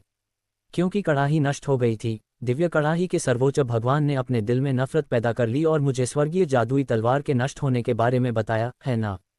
चेन जियांग ने पूछा। ये सही है, स्वर्गीय जादुई तलवार पूरी तरह से नष्ट हो गई थी, लेकिन उसका वह दिव्य कड़ाही पूरी तरह से नष्ट नहीं हुआ था। मेरे शाही पिता ने भी इसे ठीक करने का वादा किया था, इसलिए मेरे शाही पिता ने हर जगह यात्रा की, यहाँ तक कि स्टार लॉ दिव्य क्षेत्र में भी गए, सामग्री की खोज की और फिर उस कड़ाही को ठीक करने के लिए दिन रात बंद दरवाजे की साधना में लग गए। लेकिन कौन जानता था कि दिव्य कड़ाही सर्वोच्च भगवान किसी कारण से स्वर्गीय जादुई तलवार के विनाश का खुलासा करेंगे। महान दिव्य भगवान ने गुस्से से भरे चेहरे के साथ यह कहा। महान दिव्य प्रभु, क्या आप निश्चित हैं कि यह दिव्य कड़ाही से लीक हुआ है? चेन जियांग ने पूछा। मेरे शाही पिता ने कहा, दिव्य कड़ाही सर्वोच्च भगवान के अलावा इस मामले के बारे में कोई और नहीं जानता। वे पहले से ही इसे गुप्त रखने के लिए सहमत थे। महान दिव्य भगवान ने अचानक एक गहरी सांस ली। ये सही नहीं है। क्या हुआ? तुम लोगों को घेरने के लिए शामिल नहीं हुआ? चेन जियांग अभी दिव्य कड़ाही राष्ट्र जा रहा था, इसलिए उसे वहां के बारे में कुछ बातें जानने की जरूरत थी। मैंने किया, लेकिन उसने हमला नहीं किया। आप देख सकते हैं कि वह वास्तव में हमारे स्वर्गीय दिव्य महल को नष्ट नहीं करना चाहता है। क्या ऐसा हो सकता है कि इसके पीछे कोई और कहानी हो? यह अफसोस की बात है कि मुझे आगे पूछने का मौका नहीं मिला। 9 दिव्य भगवानों को अमरता का रास्ता खोजना चाहिए। महान दिव्य भगवान ने चेन जियांग की ओर देखा। अगर आपको मौका मिले तो मेरी पूरी तरह से जांच करें। चेन जियांग ने सिर हिलाया। काम पर लग जाओ। दिव्य कड़ाही सर्वोच्च भगवान की कड़ाही टूट गई है। इसने अपनी सबसे मजबूत शक्ति खो दी है और यह कचरे के टुकड़े से अलग नहीं है। लेकिन मेरे शाही पिता ने पहले कहा था, जब तक हम उस छोटे से क्षतिग्रस्त क्षेत्र की मरम्मत करते हैं तब तक कड़ाही अपनी मूल शक्ति प्राप्त कर लेगी। महान दिव्य भगवान ने कहा। क्या ये हो सकता है कि वे जियानिक्सियन को इसलिए ले गए थे ताकि उस कड़ाही की मरम्मत कर सकें? चेन जियांग ने अचानक कहा। जू जियानिक्सियन और अन्य लोगों ने स्वर्गीय दिव्य भगवान की शोधन तकनीकों में महारत हासिल कर ली थी। उस समय चेन जियांग ने महान दिव्य भगवान को बताया था कि उसके प्रोग्रेसिव कपड़ों की मरम्मत उसकी पत्नी ने की थी। यही कारण था कि जब चेन जियांग ने बताया कि उसकी पत्नी को ले जाया गया है, तो महान दिव्य भगवान को तुरंत यह बात याद आ गई थी। वे दिव्य कड़ाही राष्ट्र से आए थे, उन्हें आपको बताना चाहिए था। तो आपकी पत्नियां अब किसी खतरे में नहीं हैं। महान दिव्य भगवान ने चेन जियांग के कंधे को थपथपाया। तो फिर आपको कैसे पता चला कि वे महिलाएं थीं, महान दिव्य प्रभु? चेन जियांग ने पूछा। क्योंकि मैं जानता हूं कि दिव्य कड़ाही सुप्रीम लॉर्ड की पहली पत्नी द्वारा चुनी गई युवा लड़की इस छोटी लड़की से बहुत प्यार करती है और इस छोटी लड़की में भी असाधारण क्षमताएं हैं। उसकी शक्ति के बारे में भूल जाओ, उसके अन्य लोगों के साथ भी अच्छे संबंध हैं। यदि नहीं, तो केवल इस तथ्य के आधार पर कि वह दिव्य कड़ाही सुप्रीम लॉर्ड द्वारा प्यार की गई थी, वह हरम में कई महिलाओं को ईर्ष्यालु बना सकती है। महान दिव्य भगवान ने खुद पर हंसते हुए कहा। उस समय मेरे शाही पिता की भी कई पत्नियां थीं, लेकिन अंत में उनमें से बहुत सी जीवित नहीं रह सकीं। मेरी माँ भी गुमनामी में मर गईं, जबकि मेरे शाही पिता ने चुपचाप इस तरह के संघर्ष की अनुमति दी और हम 9 भाइयों ने हमेशा एकजुट होना सीखा है, इसलिए हम ही एकमात्र ऐसे थे जो अंत तक जीवित रह सके। अब जबकि महान दिव्य भगवान 9वें स्वर्ग के अंतिम राजकुमार थे और वह अपने देश वापस नहीं लौट सकते थे और उनके सभी भाई मर चुके थे, चेन जियान को बेवजह महसूस हुआ कि वह बहुत दयनीय था। दिव्य कड़ाई सुप्रीम लॉर्ड की बेटी ने इस कड़ाई को प्राप्त किया, लेकिन वह नहीं जानती कि यह कहाँ से आई है। मैंने उसे पहले भी इसके साथ खेलते देखा था, उस समय मुझे भी नहीं पता था, लेकिन यह मेरे शाही पिता थे जिन्होंने बाद में मुझे बताया। दिव्य कड़ाई सुप्रीम लॉर्ड शायद उसे बताने वाले आखिरी व्यक्ति थे और उसे पता चला कि कौन जानता है कि आपकी पत्नियों ने उन्हें क्यों छीन लिया, क्योंकि उन्हें मेरे शाही पिता की कलाकृतियों की फोर्जिंग की विरासत मिली थी। महान दिव्य भगवान ने कहा, यह अब बहुत स्पष्ट है। वह दिव्य कड़ाई राष्ट्र के सिंहासन के लिए लड़ना चाहती है, लेकिन उसकी ताकत पर्याप्त नहीं है। अगर वह इस कड़ाई की मरम्मत कर सकती है तो दिव्य कड़ाई राष्ट्र का सिंहासन पक्का हो जाएगा। चेन जियांग ने कहा, चाहे वह कोई भी हो, सभी महान दिव्य राष्ट्र रक्तपात से बच नहीं सकते। महान दिव्य भगवान ने अपना सिर हिलाया, यह अपरिहार्य है। जो सिंहासन का उत्तराधिकारी बनता है, सिंहासन को स्थिर रखने के लिए उसे अपने संभावित शत्रुओं से छुटकारा पाना होगा। भले ही ये लोग बहुत ही उत्कृष्ट हों, उन्हें शुद्ध किया जाना चाहिए। यदि आप 9 दिव्य प्रभुओं के शाही हरम में जीवित रहना चाहते हैं तो आपको राजकुमार या शाही बेटी या यहाँ तक कि दिव्य प्रभु की कुछ पत्नियों पर निर्भर रहना होगा। समय के साथ कई ताकतें बनेंगी और यदि आप पीछे जाते हैं और गलत लाइन में खड़े होते हैं तो आपको शुद्ध कर दिया जाएगा। वह इस तरह की चीज़ों को बहुत अच्छी तरह से समझता था, क्योंकि वह भी उस समय इसी तरह से चुपके से घुस आया था। महान दिव्य प्रभु, स्वर्गीय दिव्य प्रभु के सबसे बड़े बेटे के रूप में वह स्वाभाविक रूप से शाही हरम में एक बहुत मजबूत ताकत रखता था और उसके दुश्मन अक्सर उसके खून के रिश्तेदार भाई और बहन होते थे। महान दिव्य भगवान, आप दिव्य कड़ाही सुप्रीम भगवान की इस बेटी के बारे में क्या जानते हैं? वह किस तरह का व्यक्ति है? चेन जियांग ने फिर से जू जियानिक्सियन के बारे में चिंता करना शुरू कर दिया। जो लोग हरम में बड़े हुए, उनमें से कौन दुष्ट और निर्दयी लोग नहीं थे? ये सब तीखा था, अन्यथा उसके लिए बढ़ना असंभव होता। मुझे यकीन नहीं है। जब मैं उससे मिला था तो वह अपने व्यक्तित्व को छिपाने में बहुत अच्छी थी। इसके अलावा ऐसे माहौल में कई साल बीत चुके हैं, इसलिए यह अजीब नहीं है कि किसी व्यक्ति के चरित्र में इतना बड़ा बदलाव आएगा। महान दिव्य भगवान ने अपना सिर हिलाया। दिव्य कड़ाही सुप्रीम लॉर्ड और उनके बीच संबंध खराब नहीं थे, इसलिए उनके बच्चों का एक दूसरे को जानना सामान्य बात थी। चेन जियांग को लगा कि महान दिव्य भगवान को दिव्य कड़ाही सुप्रीम लॉर्ड की बेटी के बारे में बहुत कुछ पता होना चाहिए। मैं उसे ढूंढने जा रहा हूँ, चेन जियांग ने कहा। मैं ये सुनिश्चित करना चाहता हूँ कि मेरी पत्नी सुरक्षित है। दिव्य राष्ट्रों में आपको सबसे पहले सुपर गॉड दायरे में जाना होगा और फिर वहां जाने के लिए सुपर गॉड दायरे का उपयोग करना होगा। सफ़ेद बाग शायद सुपर गॉड दायरे में है, इसलिए जब समय आएगा तो मैं उन्हें आपकी मदद करने दूंगा। महान दिव्य भगवान ने एक जर्जर दिखने वाला पत्थर निकाला और कहा, यह चीज़ उपयोगी हो सकती है, इसलिए मैं आपके मजाक से नहीं डरता। उस समय मैंने उसका पीछा करने की कोशिश की थी। चेन जियांग ने पत्थर उठाया और ऐसा लगा जैसे उस पर कोई आत्मा का दाना खुदा हुआ हो। वह हंसा, क्या तुम अंत में सफल नहीं हुए? क्या ये दुखद है? आखिरकार मैंने उसका पीछा सिर्फ अपनी शक्ति बढ़ाने के लिए किया था।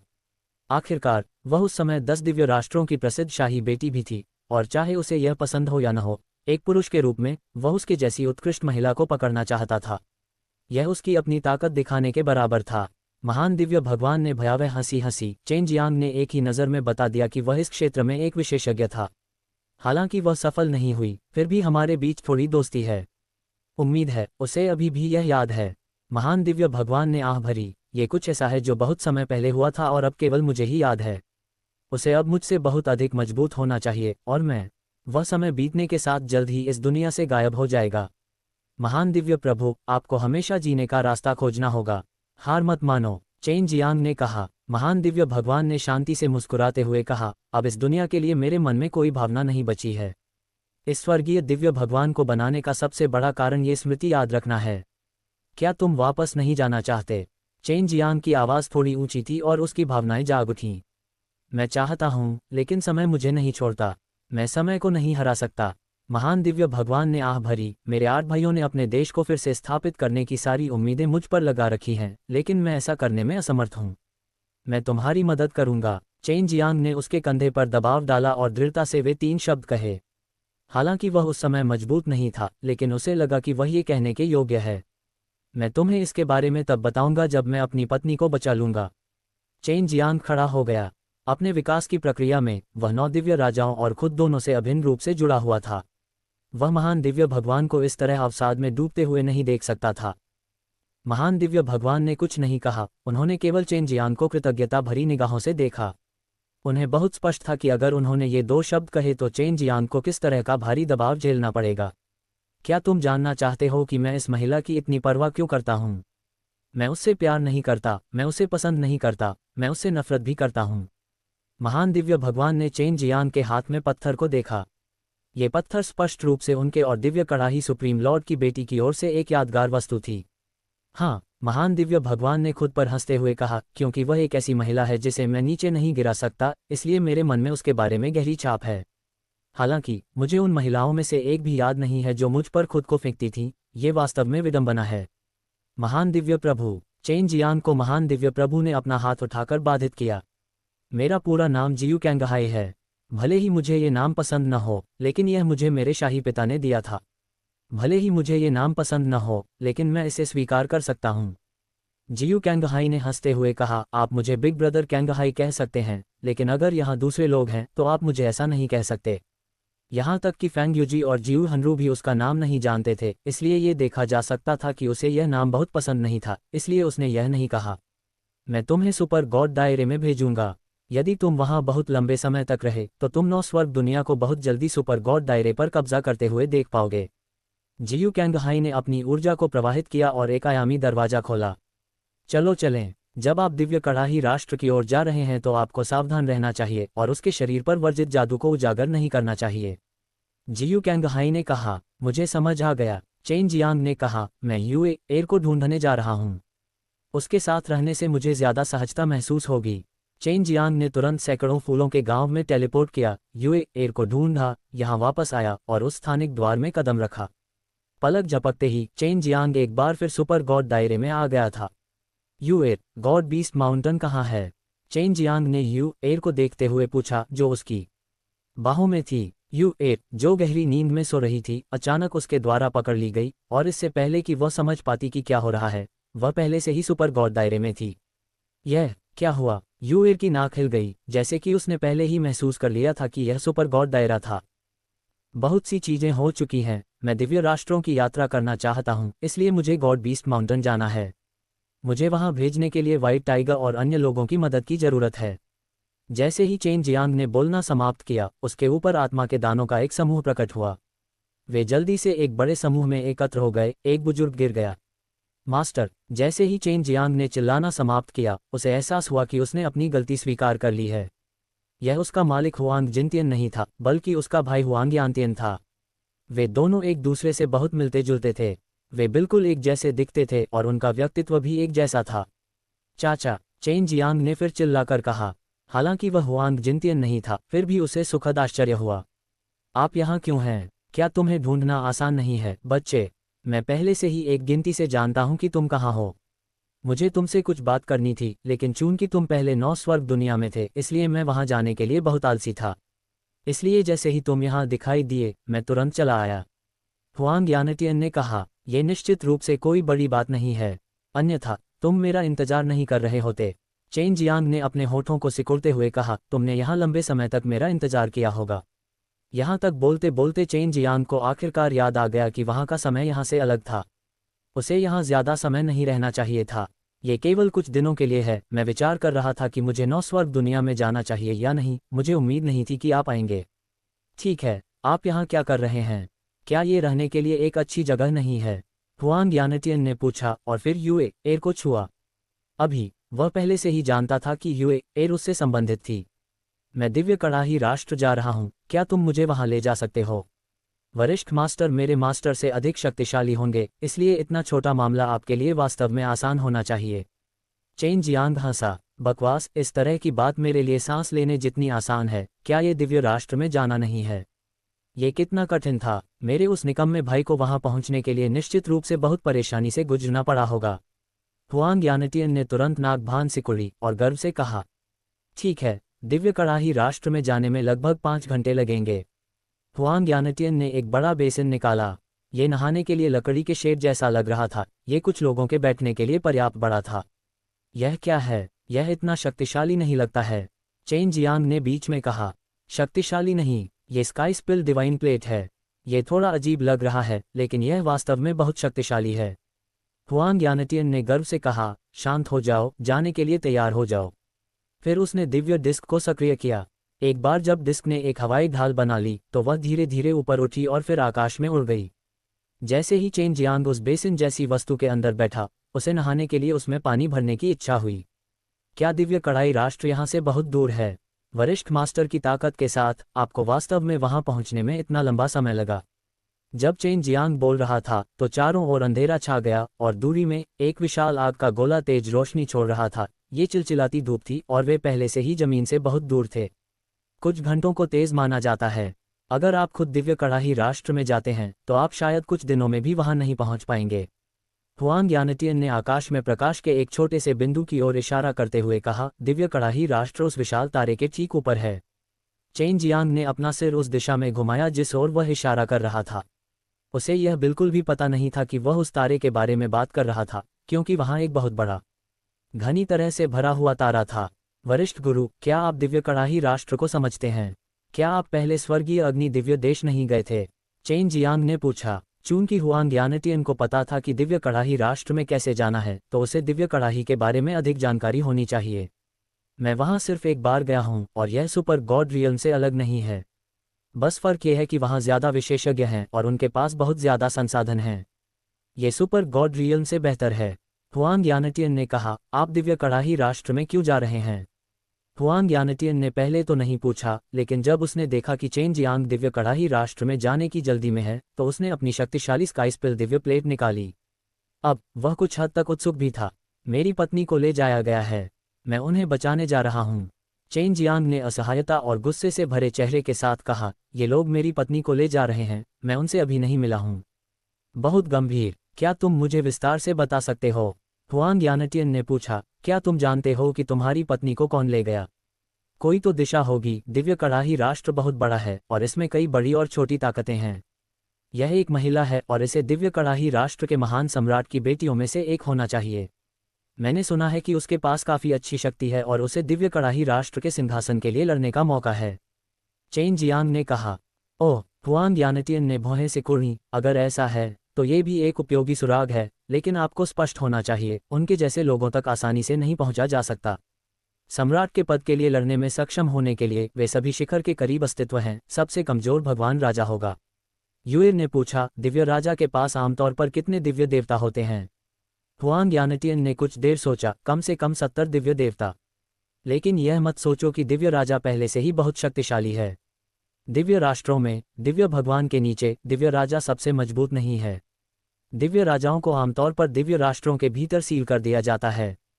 कुल 2 प्रकार के दिव्य राजा होते हैं। एक रक्त से दिव्य भगवान से संबंधित होता है।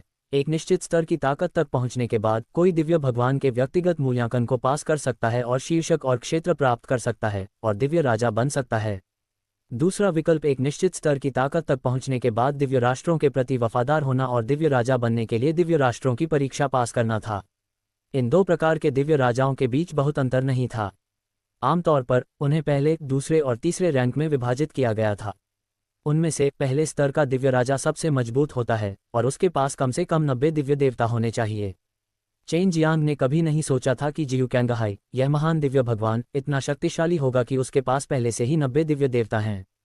ऐसा इसलिए था क्योंकि जियू कैंगहाई एक ऐसा व्यक्ति था जो 100 दिव्य देवताओं के शिखर के करीब था, लेकिन फिर भी वह अभी भी बहुत उदास था और उसे लगा कि उसके देश को बहाल करना असंभव है। 90वें दिव्य देवता तक पहुंचना बहुत मुश्किल होगा और ऐसे कई बूढ़े लोग हैं जो स्टार लॉ दिव्य क्षेत्र में इस स्तर पर मर जाएंगे। यूएर ने उत्तर दिया, उस तरह की शक्तिशाली दुनिया के अलावा 100 देवताओं के स्तर के शिखर तक पहुंचना बेहद मुश्किल है। हुआंग यानटियन ने सिर हिलाया। 9 दिव्य प्रभुओं के चले जाने के बाद ये दुनिया सभी दिव्य राष्ट्रों के दिव्य राजाओं की होगी। क्या हमारे पास अभी भी महान राष्ट्रीय गुरु नहीं है? चेन जियांग ने जियू कैंगहाई को पहले भी कहते सुना था कि जिन लोगों ने 8 दिव्य राजाओं की मृत्यु का कारण बने थे वे दिव्य राष्ट्रों के महान राष्ट्रीय गुरु थे। यदि महान राष्ट्रीय गुरु संघर्ष में भाग नहीं लेते हैं तो सिंहासन प्राप्त करने वाले लोग दिव्य भगवान के वंशज होने चाहिए। महान राष्ट्रीय गुरु को इस बात से कोई फर्क नहीं पड़ता कि दिव्य राष्ट्र कौन है, वे हमेशा दिव्य राष्ट्रों के प्रति वफादार रहेंगे। महान राष्ट्रीय गुरु बाद के लिए अंतिम गारंटी भी हैं। हुआंग यानटियन ने कहा, उदाहरण के लिए यदि कुछ लोग हैं जो दिव्य राष्ट्रों को विभाजित करना चाहते हैं तो महान राष्ट्रीय गुरु एक कदम उठाएंगे, क्योंकि यह पहले से ही दिव्य राष्ट्रों के जीवन और मृत्यु के लिए खतरा है। यूएर ने कहा, यदि वे सिंहासन के लिए लड़ सकते हैं तो वे प्रथम श्रेणी के दिव्य राजा अवश्य होंगे। ये सही है, केवल इस तरह की ताकत से ही वह इसे दबा पाएगा। दिव्य भगवान बनने के बाद किसी देश से संसाधन इकट्ठा करें और 100 देवताओं के स्तर के शिखर पर पहुंचें। उस समय उसकी स्थिति और भी मजबूत होगी। हुआंग यानटियन ने कहा, बेशक सबसे बड़ा लाभ पुराने दिव्य भगवान द्वारा छोड़ी गई चीज को प्राप्त करना है। जहां तक ये है, मुझे नहीं पता। संक्षेप में, उत्तराधिकारी को मजबूत बनाना, महान राष्ट्रीय गुरु को दबाना। चेन जियांग ने कभी नहीं सोचा था कि दिव्य राष्ट्रों का उत्तराधिकार इतना जटिल होगा, और अब ये पहली बार था जब इन 9 दिव्य राष्ट्रों ने ऐसी चीज का अनुभव किया था जो संयोगवश हुआ। जब वे बोल रहे थे तब वे कई छोटे छोटे तारों से होकर गुजर चुके थे। उन पर कोई संसाधन नहीं था और वातावरण बहुत ही खराब था। जिनके पास संसाधन थे उन पर बहुत पहले ही कब्जा कर लिया गया था। स्वर्गीय अग्नि दिव्य देश, जहां मैं पहले गया था, भयानक था। उन्होंने वहां पहले से ही लड़ाई शुरू कर दी है। कुछ स्तर एक दिव्य राजा लोगों के एक बड़े समूह को एक अराजक लड़ाई में ले जा रहे हैं। ये बहुत खूनी है। हुआंग यानटियन ने दिव्य कड़ाही राष्ट्र को देखा। स्वर्गीय अग्नि दिव्य देश से मुझे जो जानकारी मिली है उसके अनुसार दिव्य कड़ाही राष्ट्र में स्थिति सबसे अच्छी है। वरिष्ठ गुरु, यदि आप स्वर्गीय अग्नि दिव्य देश में जाते हैं तो आप निश्चित रूप से मृतकों के लिए बहुत सारी संपत्ति अर्जित करेंगे। चेन जियांग हंसा। हुआंग यानटियन हंसे, ये सही है। हुआंग जिनतियन की तरह, अगर वहां कोई बड़ी लड़ाई छिड़ जाए तो उसका स्वरूप प्रकट हो जाएगा। कई घंटों बाद चेन जियांग ने आखिरकार अपने सामने एक विशाल नीला तारा देखा। तेज धूप में यह एक सुंदर नीली रोशनी को प्रतिबिंबित कर रहा था जो बेहद विशाल थी। ये सिर्फ एक पृथ्वी स्टेज स्टार है। स्टार लॉर्ड डिवाइन दायरे में ये स्टार हर जगह है। यूएर ने जवाब दिया, अगर मैं भविष्य में स्वर्ग स्टेज के स्टार दायरे तक पहुंच सकता हूं तो मैं स्टार लॉर्ड डिवाइन दायरे के साथ प्रतिस्पर्धा कर सकता हूं। हुआंग यानटियन ने हंसते हुए कहा, यह एक नई दुनिया है, हमें इसे धीरे धीरे आगे बढ़ाने की जरूरत है। नौस्वर्ग दुनिया एक बहुत ही खास अस्तित्व है। यह एक सितारा नहीं है बल्कि एक विशाल तैरता हुआ चौकोर महाद्वीप है। जब मैं उस समय स्टार लॉर्ड डिवाइन दायरे में था तो मैंने ऐसी स्थानिक रचना के बारे में कभी नहीं सुना था। चेन जियांग ने पूछा, क्या पृथ्वी रैंक वाला तारा अच्छा नहीं है? क्या इस स्थान पर कई हैं? यह इस तारा क्षेत्र में सबसे अच्छा है। 3 स्तर के तारे हैं जिन पर निवास किया जा सकता है। स्वर्ग चरण के तारे सबसे ऊंचे हैं, फिर पृथ्वी चरण, और सबसे खराब हैं गहन श्रेणी के तारे। हालांकि इस तरह के स्थान पर गहन श्रेणी के तारे अत्यंत दुर्लभ हैं। यूए ने अपने आसपास का सर्वेक्षण किया। उनमें से अधिकांश उस तरह के मृत तारे हैं। जब स्काईस्पिल डिवाइन प्लेट डिवाइन कलरन स्टार के पास पहुंची तो देखा जा सकता था कि एक पारदर्शी अवरोध पूरे डिवाइन कलरन स्टार को ढक रहा था। ये निश्चित रूप से अन्य तारों को इससे टकराने से रोकने के लिए था। हुआंग यानटियन ने अपने दिव्य कंपास को नियंत्रित करके कुछ दूरी तक तारों के चारों ओर उड़ान भरी और एक प्रवेश द्वार पाया। प्रवेश द्वार पर एक विशाल द्वार था और उस समय दिव्य कड़ाही तारे में प्रवेश करने के लिए बहुत से लोग अपने उड़ते हुए खजानों पर कतार में खड़े थे। ये सभी दूसरे ग्रहों से हैं। इनमें से ज्यादातर व्यापारी हैं। हुआंग यानटियन ने कहा। चेन जियांग ने कहा, अजीब बात है, इतने बड़े तारे को ढकने वाली बाधा बनाने के लिए ट्रांसमिशन एरे बनाना बहुत कठिन नहीं होना चाहिए, है न? ये बहुत मुश्किल है। तारों के बीच की दूरी जमीन पर होने से अलग होती है। देखो ये दिव्य कड़ाही तारा कितना बड़ा है। अगर तुम इस पर पूरी गति से दौड़ो तो तुम्हें एक चक्कर पूरा करने में कई साल लग जाएंगे। तो क्या तुम कल्पना कर सकते हो कि दिव्य कड़ाही तारा दूसरे तारों से कितनी दूर है? भले ही तुम इस दिव्य कड़ाही तारे को दूर से देखो, ये सिर्फ एक छोटा सा बिंदु होगा। यूए ने कहा। वह स्टार लॉर्ड डिवाइन दायरे की एक कानून प्रवर्तक थी और वह अक्सर विभिन्न तारों के बीच यात्रा करती थी, इसलिए वह इन चीज़ों के बारे में सबसे ज्यादा जानकार थी। हुआंग यानटियन मुस्कुराया और कहा, यहाँ और सुपर गॉड दायरे के बीच की दूरी हजारों ऐसे विशाल पृथ्वी स्तर सितारों द्वारा अलग की जा सकती है, और यह सबसे छोटा अनुमान है, इसलिए आप कल्पना कर सकते हैं कि यह कितनी दूरी है। अब चेन जियांग को आखिरकार समझ में आ गया कि हुआंग यानटियन ने क्यों कहा कि उसकी स्काईस्पिल गॉड प्लेट इतनी शक्तिशाली थी। चेन जियांग ने इसके बारे में सोचा और पुष्टि की कि यह बहुत शक्तिशाली था। हुआंग यानटियन ने अपने सामने खड़े लोगों को देखा और अपना सिर हिलाए बिना नहीं रह सका, क्योंकि उसे अभी भी कुछ समय तक इंतजार करना था। उसने कहा, जब मैं स्वर्गीय अग्नि दिव्य देश में था तो मैंने एक किंवदंती सुनी थी। चेन जियांग ने पहले सुना था कि स्वर्गीय दिव्य भगवान और दिव्य कड़ाही सर्वोच्च भगवान के बीच संबंध खराब नहीं थे, इसलिए उन्हें लगा कि यह किंवदंती बहुत विश्वसनीय थी। अंत में चेन जियांग की बारी आई। गार्ड ने स्काईस्पिल डिवाइन प्लेट पर एक नज़र डाली और कहा, 3 लाख शेन युआन पत्थर। 3 लाख क्यों? हम तो केवल 2 ही हैं। हुआंग यानटियन ने तुरंत असंतोष में कहा, यह बिल्ली गिनती में आती है। क्या तुम इसे मुझे दोगे? अगर तुम जल्दी से बाहर नहीं निकलोगे तो हमारे पीछे अभी भी बहुत सारे लोग लाइन में इंतजार कर रहे हैं। बड़े आदमी ने अधीरता से कहा। हालांकि हुआंग यानटियन बहुत दुखी था, फिर भी उसने 3 लाख शेन युआन पत्थर निकाल लिया और दूसरे पक्ष को दे दिया। जब तक शेन युआन पत्थर हैं, इन दिव्य राष्ट्रों में प्रवेश करने में कोई बाधा नहीं होगी। युए ने कोमलता से कहा, क्या ये सिर्फ एक पृथ्वी स्टेज स्टार नहीं है? कीमत इतनी महंगी है, अगर यह स्टार लॉ दिव्य क्षेत्र में होता तो मैं जाने की जहमत भी नहीं उठाती। इसे भूल जाओ, क्या ये सिर्फ एक छोटा सा शेन युआन पत्थर नहीं है? हुआंग यानटियन ने हंसते हुए युए एर को दुलारा। वरिष्ठ मास्टर, आप मास्टर से कहीं अधिक उदार हैं। वह आदमी हमेशा हिसाब किताब करता रहता है। चेन जियांग ने कहा। उसने नहीं सोचा था कि हुआंग यानटियन वास्तव में उसके जितना कंजूस नहीं था। हुआंग यानटियन गर्व से हंसा, वह आदमी अभी भी वैसा ही है, मुझे आश्चर्य है कि वह अब कैसा होगा।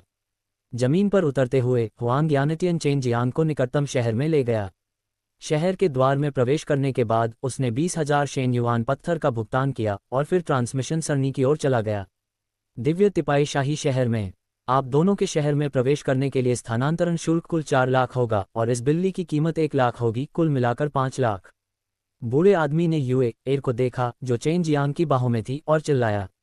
हुआंग यानटियन ने 5 लाख शेन युआन पत्थर निकाले और उन्हें बूढ़े आदमी को सौंपने के बाद ही उसे ट्रांसमिशन सरणी में कदम रखने की अनुमति दी गई। चेन जियांग ने कभी नहीं सोचा था कि शेन युआन पत्थर इस तरह की जगह में इतनी जल्दी खत्म हो जाएगा। वे अभी अभी पहुंचे थे और हुआंग यानटियन ने पहले ही 8 लाख का इस्तेमाल कर लिया था। हुआंग यानटियन को पहले से ही इसकी आदत थी, इसलिए उसने इसके बारे में शिकायत नहीं की। हालांकि युएर बहुत दुखी थी क्योंकि उसने देखा कि इस तरह की घटिया जगह में मूल रूप से किसी भी शुल्क की आवश्यकता नहीं थी। जब ट्रांसमिशन एरे खुला तो पलक झपकते ही चेन जियांग और अन्य लोग 9 तिपाई वाले शाही शहर में पहुंच चुके थे। उस स्थान पर पहुंचने के बाद चेन जियांग को आखिरकार समझ में आ गया कि यह कितना शांतिपूर्ण था और अन्य दिव्य राष्ट्रों में भी हंगामा मच गया था। यही कारण था कि अन्य दिव्य राष्ट्रों के सभी व्यापारी यहां आए थे, क्योंकि अब दिव्य कड़ाही राष्ट्र में शांति थी। हालांकि पूरे दिव्य तिपाई शहर में एक बेहद तनावपूर्ण माहौल था। यहाँ हर कोई बहुत स्पष्ट था कि लड़ाई अपरिहार्य थी। वे केवल यही उम्मीद करते थे कि जब सिंहासन के लिए लड़ाई होगी तो ये बहुत बड़ी आपदा नहीं लाएगी। चेन जियांग दूसरों को बचाने के लिए यहाँ आया था, इसलिए उसके पास इधर उधर भटकने का समय नहीं था। बच्चे, क्या तुम ये काम अकेले ही कर सकते हो? अगर यह संभव है तो मैं अब तुम्हारे साथ नहीं चलूंगा। जब तुम ये काम निपटा लो तो मुझे फिर से ढूंढना। मुझे तुम्हें कुछ बातें बतानी हैं। हुआंग यानटियन ने चेन जियांग को संचार जेड प्रतीक कागज का एक टुकड़ा थमा दिया। हाँ मार्शल अंकल, मैं बहुत आभारी हूँ कि आप मुझे यहाँ लेकर आए। आपको अपने काम निपटाने हैं, इसलिए पहले जाकर अपना काम निपटा लें, चेन जियांग ने कहा। हुआंग यानटियन ने चेन जियांग के कंधे को थपथपाया, फिर ट्रांसमिशन सरणी में कदम रखा और चला गया। वह अभी भी दिव्य कड़ाही स्टार में था, ऐसा लग रहा था कि उसे यहाँ कुछ और काम करने थे। जैसे ही चेन जियांग ट्रांसमिटिंग स्क्वायर से बाहर निकला, उसने चहल पहल भरी सड़कों को देखा और आहें भरने से खुद को नहीं रोक सका। ये जगह वास्तव में सुपर गॉड दायरे और 9 स्वर्ग दुनिया से भी ज्यादा शक्तिशाली थी। उसने अपनी नज़र ट्रांसमिटिंग स्क्वायर के प्रवेश द्वार पर घुमाई और कुछ युवकों को देखा। ये युवक आमतौर पर वहां आने वाले लोगों को मार्गदर्शन देने और उन्हें दिव्य तिपाई शाही शहर के बारे में कुछ जानकारी देने के लिए मार्गदर्शक के रूप में आते थे। तभी एक दुबले पतले लड़के ने उसे देखा और चेन जियांग ने तुरंत उसे हाथ हिलाकर इशारा किया। जैसे ही वह दुबला पतला लड़का भागने वाला था, उसके पास खड़े कुछ युवक मधुमक्खियों के झुंड की तरह उसके सामने दौड़ पड़े। ये देखकर कि उसका व्यवसाय छीन लिया गया है, दुबला पतला लड़का निराशा में अपना सिर झुकाकर अपने मूल स्थान पर लौट सकता था। चेन जियांग ने पहले आने वाले युवकों के समूह पर ध्यान नहीं दिया, बल्कि दुबले पतले और कमजोर युवक की ओर चल दिया।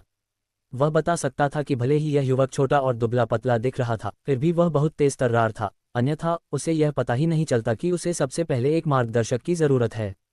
इसकी कीमत कितनी होगी? चेन जियांग ने पास आकर पूछा।